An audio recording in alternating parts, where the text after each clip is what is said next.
Hello students, ये class 8 science 2025 question paper है और इस वीडियो में हम आपको इसके आंसर्स बताने वाले हैं।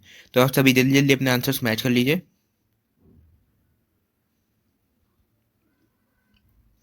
सेक्शन ए देखिए, natural gas is an exhaustible natural resource, तो ये है ट्रू। उसके बाद आता है आपका water is a free of salts and is a poor conductor of electricity, तो यहाँ पे आपका आंसर होगा सेकंड का distilled water, DISTIL, distilled water. ठीक है, उसके बाद आता है आपका थर्ड क्वेश्चन, तो इसका करेक्ट आंसर होगा स्ट्रेंथ। और फोर्थ है even if the current is small the deflection of the magnetic needle can be seen, तो फोर्थ का करेक्ट आंसर है ट्रू। उसके बाद आपका fifth question, write the names of any two crops which are sown in from October to March, तो इसके अंदर आप कोई भी क्रॉप लिख सकते हैं जैसे कि वीट और मस्टर्ड। उसके बाद आता है आपका six question, on passing of the current through copper sulphate solution it dissociate into, तो वो डीएसोसिएट हो जाता है किसमें, कॉपर आयंस और सल्फेट आयंस में, जहाँ पे copper ions positively charge ions होते हैं और sulphate ions negatively charge ions होते हैं। उसके बाद आता है seventh question, write the name of any two modern methods of irrigation, तो इसके अंदर आप कोई भी मेथड लिख सकते हैं जैसे कि ड्रिप मेथड और एक हो गया आपका स्प्रिंकलर मेथड। ठीक है, उसके बाद है व्हाट इज धेकली, तो ये एक ट्रेडिशनल इरिगेशन सिस्टम है। ठीक है, उसके बाद आता है आपका eighth question, write the name of the solution through which electricity can be conducted, तो ये सॉल्यूशन है सॉल्ट सॉल्यूशन। ठीक है, उसके बाद आता है आपका ninth question, pressure is equals to a upon area on which it acts, तो आइडेंटिफाई करना है ए, तो यहाँ पे आप जानते हैं pressure is equals to force upon area होता है, फोर्स अपॉन एरिया, तो यहाँ पे जो ए है वो है फोर्स। उसके बाद आपका tenth question, the force exerted by magnet on is an example of contact force, तो ये फॉल्स है कि वो नॉन कॉन्टैक्ट फोर्स होती है। ठीक है, उसके बाद आपका 11th question, write lateral inversion of an alphabet B, तो ये होगा कुछ इस तरीके से। उसके बाद आपका 12th question, liquids exert pressure on the walls of container, तो ये हो जाएगा आपका ट्रू। उसके बाद आता है आपका a force arise due to the interaction between two objects, तो ये भी ट्रू है आपका स्टेटमेंट।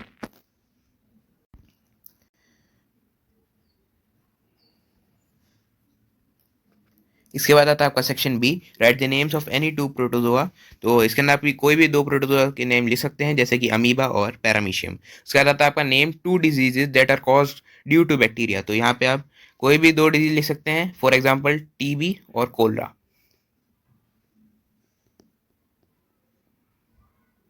ठीक है, उसके बाद आता है आपको third question, write the name of a constant of petroleum and it's one use, तो आप यहाँ पे कोई भी कॉन्स्टेंट का नाम लिख सकते हैं जैसे कि एलपीजी, और उसका यूज क्या है, वो घरों में कुकिंग का काम आता है। उसके बाद आता है आपका fourth question, if the amplitude of vibration produce sound become twice what would be an effect on the sounds loudness, तो जो लाउडनेस है वो 4 गुना हो जाएगी। ठीक है, इसके बाद आता है आपका given example of if the frequency of vibration is lower the sound would have lower pitch, तो यहाँ पे आप कोई भी एग्जांपल लिख सकते हैं जैसे कि रोरिंग ऑफ लायन। ठीक है, जो शेर की जो दहाड़ होती है वो लोअर लोअर पिच होती है। ठीक है, उसका आता है second, right the unit of frequency of sound, तो ये होगी हर्ट्ज। ठीक है, इसका सिंबल होता है HZ।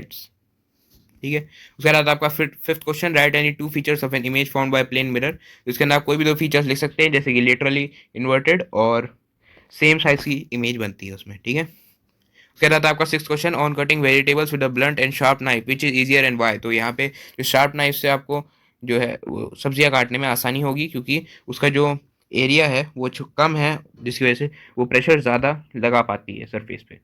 उसके बाद आपका identify an attractive force that acts on all objects and give an example of it, तो यहाँ पे है इसका करेक्ट आंसर है ग्रेविटेशनल फोर्स। इसके अलावा भी आप कोई फोर्स का एग्जांपल बता सकते हैं। Seventh question, make a list of two measures which help to avoid the spread of malaria, तो इसके अंदर आप कोई भी दो मेजर्स लिख सकते हैं जैसे कि यूज ऑफ मॉस्किटो नेट और वियर फुल क्लोथ्स। ठीक है, उसका रहता है आपका eighth, what are petrochemicals, write their two uses, तो पेट्रोकेमिकल्स केमिकल कंपाउंड्स होते हैं जिसे जो पेट्रोलियम से मिले होते हैं। इसके दो एग्जांपल आप कोई भी लिख सकते हैं जैसे कि प्लास्टिक और फर्टिलाइजर्स। उसका बाद है right any three uses of natural gas, तो नेचुरल गैस के कई सारे यूज हैं जैसे कुकिंग में यूज होती है, फ्यूल के तौर पे यूज होती है, इलेक्ट्रिसिटी जनरेटर के तौर पे यूज होती है। ठीक है,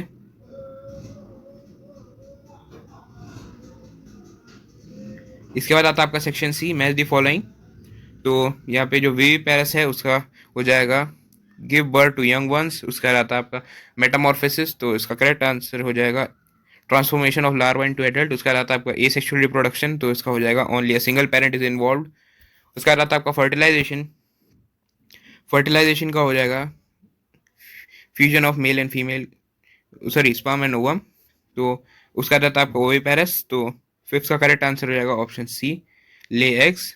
उसका रहता है फीटस, तो इसका करेक्ट आंसर हो जाएगा option D, all body parts are identifiable. तो ये आपका मैचिंग हो जाएगा। उसके बाद देखते हैं, तो इसका करेक्ट आंसर हो जाएगा ऑप्शन ऑप्शन बी। इसका रहता है आपका सेकंड क्वेश्चन, तो इसका सही जवाब हो जाएगा ऑप्शन सी, 60। उसके बाद आपका थर्ड क्वेश्चन, मानव कानों के लिए श्रीवे की आवृत्ति के पारस लगभग हैं, तो इसका करेक्ट आंसर हो जाएगा ऑप्शन ए। उसके बाद आता है आपका अगला क्वेश्चन, तो इसका करेक्ट आंसर हो जाएगा option D.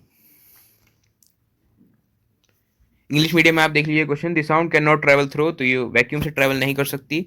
Second question, the loudness of sound of normal conversation is, तो इसका करेक्ट आंसर है option C, 60 decibel. Third question, for human ear the range of audible frequencies is रफली from, तो ये होगा 20 hertz से लेकर 20,000 हर्ट्ज तक। उसके बाद आता है third question, in human sound is produce by the vibrations of, तो ये होगा वोकल कॉर्ड्स के वाइब्रेशन से प्रोड्यूस होती हैं। उसके बाद आता है आपका 14th क्वेश्चन, तो इसका करेक्ट आंसर हो जाएगा ऑप्शन ए। उसके बाद है आपका सेकंड क्वेश्चन, सभी जीवों के लिए डैश ऊर्जा का चरम स्रोत है, तो ये है आपका सूर्य। थर्ड क्वेश्चन का सही जवाब है ऑप्शन डी।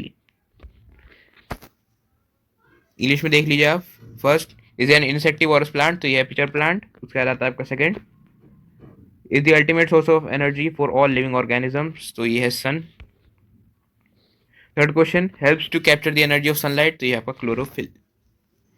उसके बाद आता है आपका स्टार्च एक प्रकार का है, तो ये स्टार्च है आपका एक प्रकार का कार्बोहाइड्रेट। 15वां सवाल देखिए, इसका सही जवाब है ऑप्शन बी, आवास। दूसरा सवाल, इसका सही जवाब है ऑप्शन ए, ऊंट। थर्ड देखिए, starch is a type of, तो ये स्टार्च है carbohydrate, option A. 15th question, the place where organism live is called, तो ये होगा हैबिटेट। उसके बाद आता है आपका second question, is an animal living in desert, तो ये आपका कैमल डेजर्ट में रहता है। उसके बाद आता है आपका थर्ड क्वेश्चन, तो इसका सही जवाब है ऑप्शन सी, ऑप्शन सी, सामान्य से कम। उसका रहता है आपका लास्ट क्वेश्चन, तो इसका करेक्ट आंसर है ऑप्शन ए, पानी।